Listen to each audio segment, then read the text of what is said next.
আমি যে কোনো জায়গাতে থাকতে পারবো, তুই ব্যবসা কর।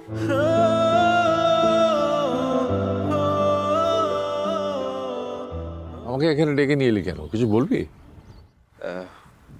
মানে আব্বা, আপনার তো এখন বাসায় থাকতে নিশ্চয়ই অনেক কষ্ট হচ্ছে, তাই না? মানে মা মারা যাওয়ার পরে তো আপনার কথা বলার মতো তেমন কেউ নেই।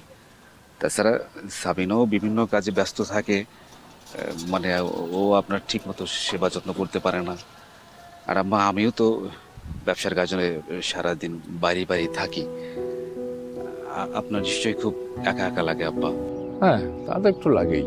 না আব্বা, মানে আমি বলছিলাম কি, যে আপনার যাতে একা একা না লাগে সেই জন্য আমি আপনাকে। বল, আরে বল। না বা মানে আপনার বৌমা বলছিল যে। বৌমা কি বলছিল আমি সেটা শুনেছি, সেটা তোকে বলতে হবে না। আর বৌমা তো ভুল কিছু বলেনি, আমি তো বৃদ্ধ হয়েছি। তোদের পরিবারে আমাকে নিয়ে তো অনেক সমস্যা হচ্ছে, সেটা আমি বুঝি। হ্যাঁ, মেয়েটার পিছনে সারাদিন সময় দিতে হয় বৌমাকে, তারপরে সংসারের নানান কাজ বাজ শেষে আমাকে আর কতটুকু সময় দিতে পারে বল? আব্বা, বৃদ্ধাশ্রমে আপনার খারাপ লাগবে না আব্বা।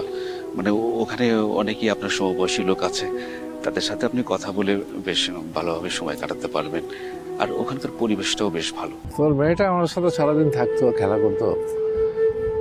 মেয়েটার প্রতি একটু খেয়াল রাখিস, অফিস থেকে ফিরে এসে মেয়েটার খবর নিস, ওর যাতে কোনো অযত্ন না হয়।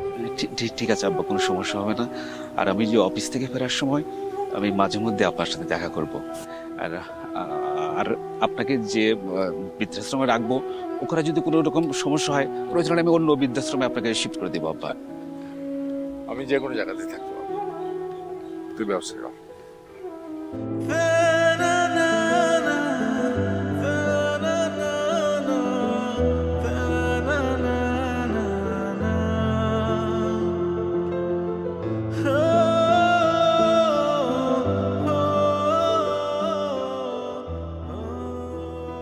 তারপর তারপর আর কি, আমাকে এই বৃদ্ধাশ্রমে রেখে গেছে।